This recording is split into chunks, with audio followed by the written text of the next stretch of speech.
Hi friends, great day to all. This is Arna, Chartered Accountant 7/1 Narandalpet, Guntur. Important changes in income tax forms లో part 3 video. దానికంటే ముందుగా friends, మొత్తం మనకి 7 income tax forms ఉంటాయని చెప్పిన సంగతి తెలిసిందే. మే 9, 2025తో అన్ని రకాల ఫార్మ్స్ని గవర్నమెంట్ నోటిఫై చేసినట్టే. 1, 2, 3, 4, 5, 6, 7 ఇంక్లూడింగ్ ఐటీఆర్ వి, దాని ఎకనాలజిమెంట్ అంటారు, అది కూడా నోటిఫై చేసింది. ఇంకా పెండింగ్ ఏం లేవు. కాకపోతే ఈ స్కీమ్ అయితే కనుక ఇంకా మనకి రిలీజ్ చేయాల్సినదైతే కనుక ఉన్నది. And coming back to the changes, important changes, buyback of shares. Public limited company, అది లిస్టెడ్ అయినా అన్లిస్టెడ్ అయినా, ప్రైవేట్ లిమిటెడ్ కంపెనీ అయినా సరే, కొన్నిసార్లు వాళ్ళకి రిజర్వ్స్ కనుక ఓవర్ రిక్వైర్మెంట్ ఉందంటే కనుక షేర్ హోల్డర్స్ దగ్గర నుంచి కంపెనీ బైబ్యాక్ చేస్తుంది.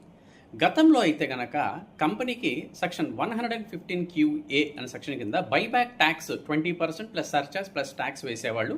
కాబట్టి షేర్ హోల్డర్కి సెక్షన్ 10 సబ్సెక్షన్ 34 క్యాపిటల్ ఏ కింద టోటల్గా ఎగ్జామ్షన్ ఇచ్చేవాడు. బడ్జెట్ 2024లో అంటే అసెస్మెంట్ 25-26కి ఏం చేశారంటే ఆ 115 QA విత్డ్రా చేసేసేసి షేర్ హోల్డర్కే ట్యాక్స్ని తీసుకొచ్చారు. ఎలా ట్యాక్స్ పడుతుందంటే సెక్షన్ 2 సబ్సెక్షన్ 22 క్లాజ్ ఎఫ్లో డీమ్డ్ డివిడెండ్ అని చెప్పిన క్లాజ్ తీసుకొచ్చి అదర్ సోర్సెస్ అన్న హెడ్ కింద ఎంతైతే కంపెనీ బైబ్యాక్ చేసి ఎంత కన్సిడరేషన్ ఇచ్చిందో టోటల్ కన్సిడరేషన్ని అదర్ సోర్సెస్లో డివిడెండ్ కింద ట్రీట్ చేసి ట్యాక్స్ వేస్తారు. మీరు అడగచ్చు, సరే మరి గతంలో షేర్స్ కొన్నప్పుడు దాని కాస్ట్ ఆఫ్ అక్విజిషన్ ఉంటుంది కదా, దాన్ని ఏం చేయాలి? కాస్ట్ ఆఫ్ అక్విజిషన్ ఏదైతే ఉన్నదో ఆ కాస్ట్ ఆఫ్ అక్విజిషన్ని కంప్లీట్గా క్యాపిటల్ లాస్ కింద క్యాపిటల్ గెయిన్ హెడ్ కింద చూపించాలి. So sale consideration 0 minus cost of acquisition obviously negative వస్తుంది.